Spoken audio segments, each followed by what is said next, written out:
Howdy folks, I wanted to make a video today to give away kind of a free mini lesson that demonstrates some of what goes on in my Skype lessons that I'm going to be doing all summer.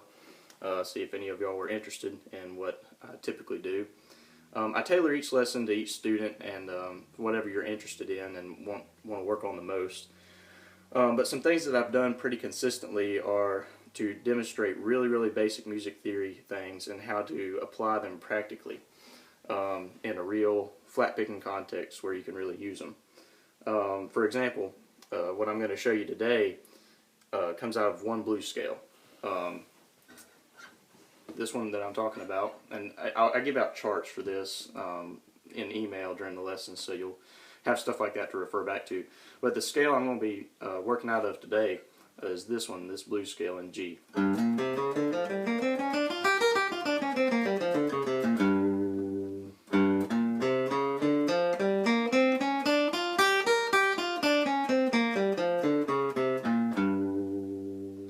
So what I try to do, I'm going to show you the scales of course, but I learned a long time ago that if you just memorize the scales and learn them but don't really apply them, it's not that useful.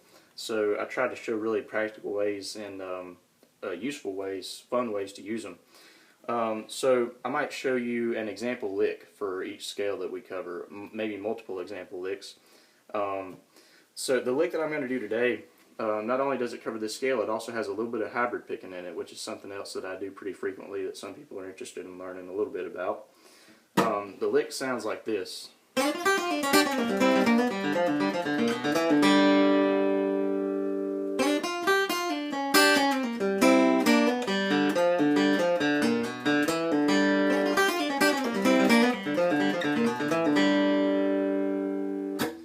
So that might sound a little complex depending on your skill level, but it really just comes out of that scale. If you have played the scale a lot, it sort of informs your fingers on where to be, and it's not that foreign. It's not 100% blues. It mixes in a few major notes and some other things, but it's kind of the idea. It gives you a framework on where you're going to be. So I'll break this lick down pretty slow and just go through it piece by piece. First we're going to slide from the 1st fret to the 3rd fret on the B string. And that's what we do to get into this position from sort of our normal G chord position down here. That slide puts us in the right area. So we slide from the 1st fret to the 3rd fret on the B string. Then we go on up that scale a little bit. My little finger's going out to the 6th fret there. Then we're going to do a pull off from the 6th fret to the 3rd fret on the B string.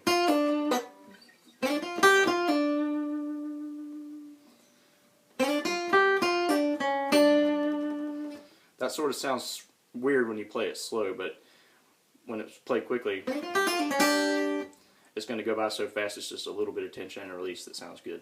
So, little fingers going down to the 6th fret on the G string right there.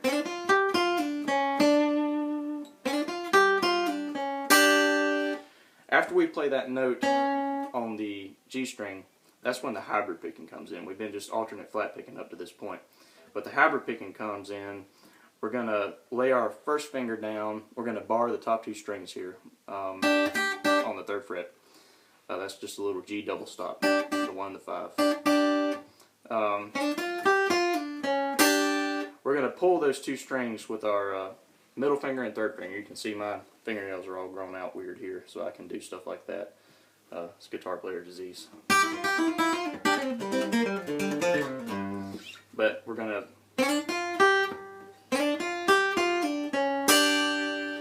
And this whole thing, you could flat pick it. Choosing to hybrid pick it is kind of a matter of taste, and you can do it whichever way you like. The hybrid picking, it is a little bit quieter, but it has a different sound to it. It's a little bit more unified. Your fingers can kind of pop at the exact same time when the pick is going to travel across both strings. It's a very subtle difference, but you can pick up on it. And it just gives you a little bit tighter sound, kind of that Nashville telly sound. You could hybrid pick more of this lick. We'll get to that later, but That's where you pull it, right there.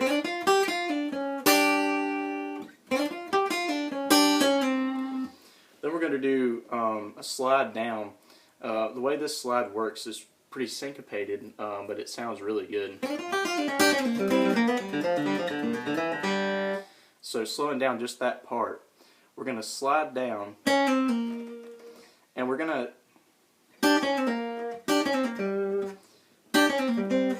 that all goes together pretty quick. It's a little bit hard to slow down, but I think you'll get the idea.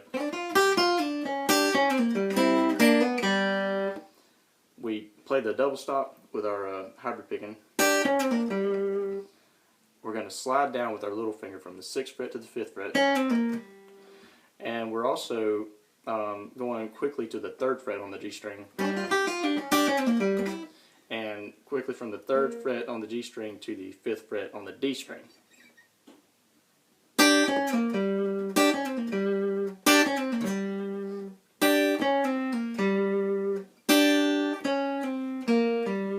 Sorry, I added an extra pick stroke there. And you can watch my right hand there to see how often you should be picking. If you add in an extra pick stroke there, it's going to sound a little choppy. This way, it's really slick. So we'll take it from the beginning again and sort of unify all this.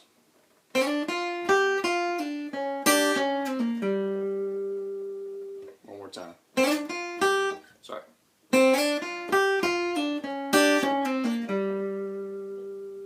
Alright, the next thing comes out of the Tony Rice handbook.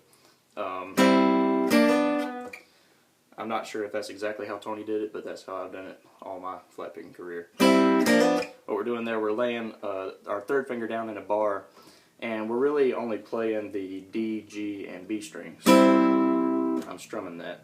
You could hybrid pick it. Either way. And then we go with our 1st finger, the same strings, same idea, to the 3rd fret, 5th fret to the 3rd fret, and then we hammer on with our middle finger to the 4th fret on the G string. What that creates there, it's actually kind of a little G7 triad type thing. That would be the G triad in this area. There's the flat 7. So we're really quickly creating this nice little G7. So we'll play that. That's kind of 2 downstrokes you want to do it with a lot of power. And then we're finishing it out with just a really good filler flat picking lick. I'm going to play the open G string, pull off from the 3rd fret on the D string, and then come back to the open G string.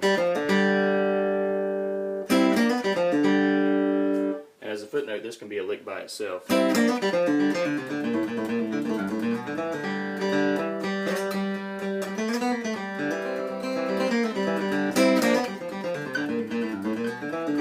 And that's sort of a general rule. Anything that you like, that you can make it smaller or larger. Any of the licks that I show you, you can pick out bits and pieces of them. There's no set rules, just use whatever you like. So getting back into this whole lick together, now that we know, we'll connect that part at the beginning.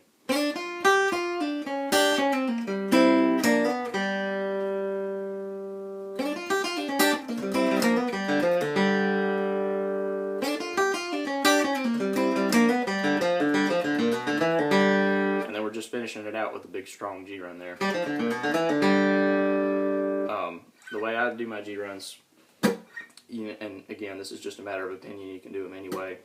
And this lick, the way we're coming off of it,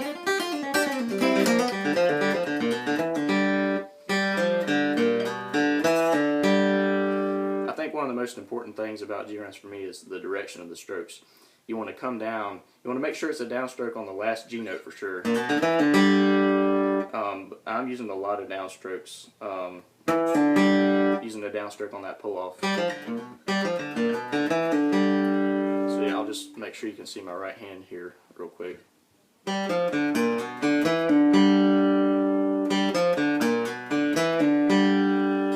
little bit of a left hand view.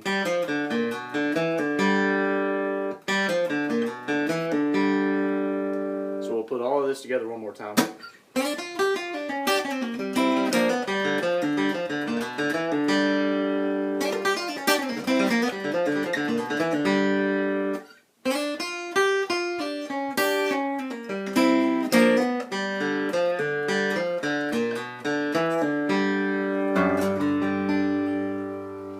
that's the whole lick. And again, that's just sort of to demonstrate that if you are familiar with a scale like this,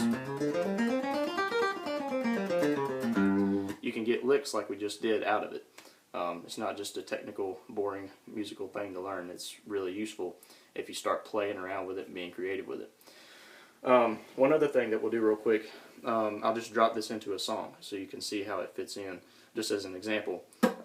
And if you've ever taken a lesson from me, you know I use 9-pound hammer all the time because it's just the perfect 3-chord progression for a bluegrass song. So I'll just play a little bit of 9-pound hammer here and put this lick in toward the end.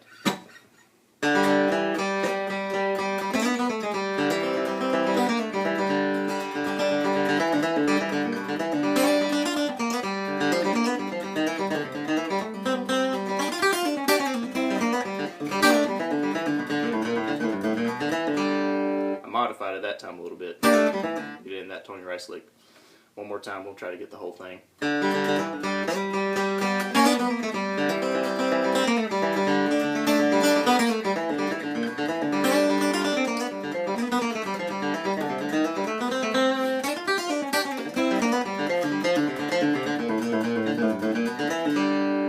And as you can see, I had to space it out different a couple times to get it to the end of the phrase. And that's just real life. That's how you have to fit licks into songs. But you get the general idea. You get how it came out of the scale.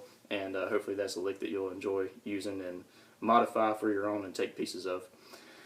So that's just an example of what we can do in lessons. That's sort of a small bit. We might work on a whole song. If you're interested in learning fiddle tunes, we can go through a whole tune. A lot of times I'll show people the melody, and then we'll go through some improv breaks just to give them ideas of how to come up with their own stuff. Again, I use the scales, basically just major and blues scales and triads a whole lot to demonstrate how to really use those in your playing. Not just dry theory, but how to actually put them to use. Another thing that I've been doing recently is a little bit of competition training. Some of my students are pretty good competitors in the fiddlers conventions these days, and they'll come to me to sort of polish up their pieces and get ready to go.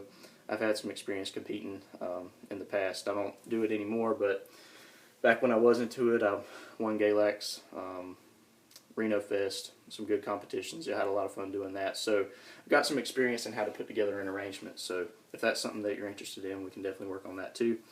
Also, one of the less glorious but more important things, rhythm guitar, is something that I really enjoy doing and teaching. I had a student the other day that just did a whole hour lesson on rhythm, and we covered the basic bluegrass stuff, and then we went beyond that to different country rhythms that you might not come to mind right away, but the different ways that you approach country rhythm to make it sound right instead of just modifying bluegrass guitar a little bit.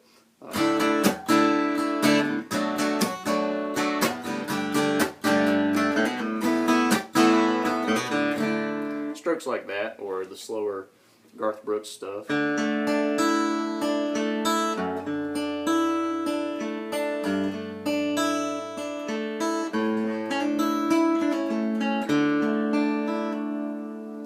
So pretty much anything that you're interested in working on that's in the realm of bluegrass or rock and blues country, I'll do my best to show you what you want to figure out. And just contact me if you're interested. Facebook works just fine. My email I'll put in the description on the video or the Facebook post or whatever it happens to be. And just hit me up if you're interested in lessons this summer. Looking forward to it. Thank you, folks.